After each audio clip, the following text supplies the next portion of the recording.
Hello friends, I'm Umehani back with my new video based on history, and today's topic is American War of Independence.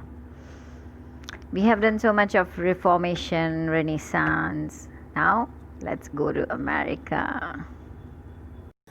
Okay, in the first picture can you see there are two flags, one of Britain and one of America. So it makes it very clear that this is a struggle between America and Britain. Now, as you all know, Britishers were traders in the Reformation and Renaissance. We did it. They were traveling, they were voyaging from one place to another in search of markets, in search of to do trades, in search of routes. So Christopher Columbus in 1492 he went to America.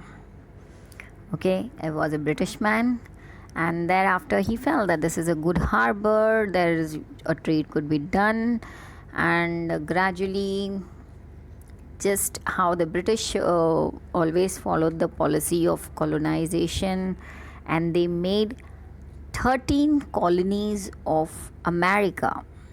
Okay, they made 13 states of America as their colonies. So now, how you all know that Britishers ruled over Indians, similarly the Britishers were ruling over Americans. So that happened for quite a long time, and the people had accepted it that the Britishers are our ruling government, and they were at initial stage they were doing trade and they were paying taxes to the government, which was in a little way you can say acceptable because it was not affecting their life. But in the later phase, when the taxes of the Britishers were very unfair and when their all economic policies started affecting them, so that gave American War, or you can say the rise of American War of Independence. Then they were like, it's enough, we don't want the British rule and we will have our own country. So let's study little bit in detail about the causes of the American Independence War or the American Revolution, what you say. The very first point, unfair taxation. Now, this unfair taxation means what? The taxations are like in a very small things, heavy taxes, or you can say in a very important consumer goods. Heavy taxes were levied, which was not acceptable, and basically the policies were such that it was curtailing the business of the people who were residing in America. So it's like the Britishers are getting the profits, but the people, the businessmen of America were suffering. The tax system was such that the British goods, if you buy British goods, you get a cheaper price, but if you buy the American goods, it would be costly because the taxes are levied on it. So this was a very unfair thing they were doing, and that is why it was known as unfair taxations. So, how they got united, as there were 13 states. So, they've decided that if we want to throw away this Britain, the Britishers, we have to get united, and this how all 13 colonies got together. All right. The second is no taxation without representation. Now, out here, it is a very simple thing. It is a right which the Americans were asking from Britishers, and as they formed their association, and that was known as Continental Congress. It's like a committee or it's like a party, you can say. Now, this Continental Congress, what did they say? That if you want to hit British rule, first hit their economy. And how you will hit the economy? By stop paying the taxes, by boycotting their goods. So these are the ways they came up with. And the very third thing they wanted, that our representative, that means American representative, should be there in the British Parliament. Why? Because there was nobody who was thinking from the point of view of Americans. So that is why they wanted that an American representative should be there in the British Parliament, and if they don't do it, we are not going to pay the taxes. So it's a simple funda. And the third cause, ideas of freedom. Yes, good ideas, you always get inspired when you see something happening in some other countries. So similarly, even in America, in these colonies, they were getting inspired by the concepts of liberty, freedom, and there was a monarch system. So they wanted, yes, there has to be some elected, someone who is elected by the people. There's a difference between election and selection. Okay, so if a person is elected, that representative is going to be one from people, for the people.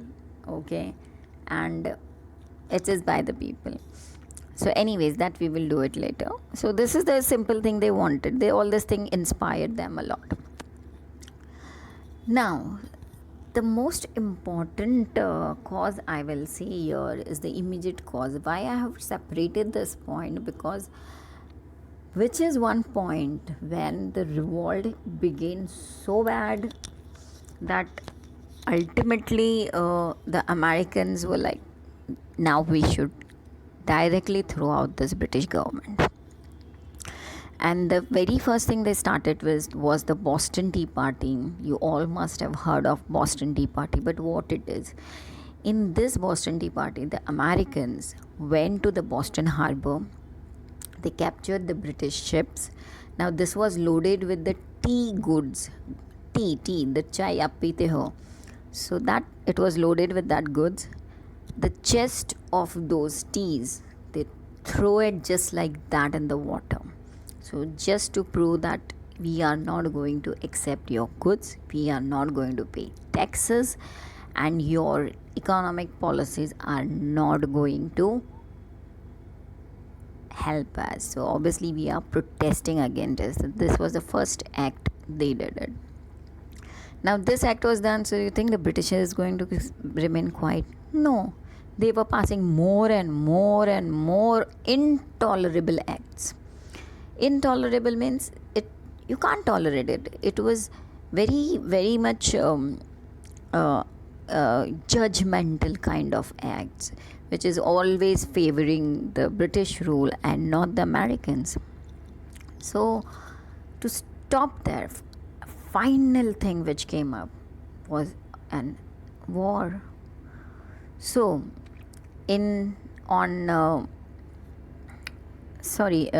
4th July 1779, 76, sorry, the date is wrong, in 76, the Declaration of Independence was done by George Washington. The colonies, 13 colonies, they had formed their one colony and made George Washington as the leader, as the commander, and he was leading this revolution, and he declared this, that we are going to be independent now, no more dominance of Britishers. All right, so that is why the 4th July is still in America as celebrated as an Independence Day. There are even many movies based on it. If you get a time, watch it. Now the war is fought. The important wars were Lexington, Concord, okay, and then comes what? What happened in the war? Destructions do happen, but ultimately somebody should win, somebody should lose, or you have to stop it somewhere, that now it's enough. So now in this stopping it, what comes up is the treaty. So a Treaty of Paris was signed between the Britishers and the American colonists. Now by this, the British power said that we will leave this America, and a United States of America was formed. So now the power will be in the hand of these 13 states and not anymore in the British hands. So obviously when they got the power, the second result is they formed their own government. Now this government was based on three principles: federal, democratic, republican. Now let me explain you federal. Federal is like as they were 13 colonies. So in this, what benefits they wanted, that okay, we are united as one United States of America, but individual states internal affairs will be taken care of that particular state only, like that particular colony. So they are free to take their internal affairs decision. There would be no from the that you, from the central they have to, it's imposed. Then comes the democratic. It's very simple, even we are democratic, that the citizens participates in the election and they elect their own leader who will be a representative of at government level, right? So it's not only that okay, I elect him as a president of one party. No, he will rule the country. He will be the main head of the government, like president or the prime minister. All right, but that person is elected, he's not selected. All right, so there is a difference, and that is done by the citizens of the people, like how we do it today. And then it was republican. Republican means now this elected person is more powerful than king. Why? Because he is the one, he's come up from the people, elected by the people, and he is going to think more in favor of people. Okay, so the king, the monarch, was not having that many powers. The monarchy had not gone. Even today, you see in Britain, the Queen Elizabeth is there. Okay, the monarch system is still there, but the main power of the country, main power of the government lies in this elected, in the hand of elected representatives. So this is the most important difference in the republican government and the monarchic government. The third point, a new constitution. As every country need a constitution, so they formed a new constitution, and this was having three chambers: Congress, executive, judiciary. Congress is all the elected peoples. The executives, like who were helping all the government officers, they were helping this Congress. And the judiciary, as you know, the Supreme Court, High Court, who basically where you can file your all the problems, and you get the justice. Okay, and the very last one is the inspired. Fourth is inspired world. Obviously, when Asia and African colonies of British, when they saw that wow, Americans, they ultimately got the freedom from the Britishers, so why can't we get it? They are not God, they are not the powerful man. If we also go on a right path and fight for our freedom, we too can achieve it. And that's what even India did it. And you see, today we are independent. So my friends, I hope this video helped you. It's a very small topic, and if you want to hear any particular topic, if you want me to make a video on that, please you can mention it, comment it, like it. Please like this video, share it, and subscribe it. Thank you. See you again. Bye.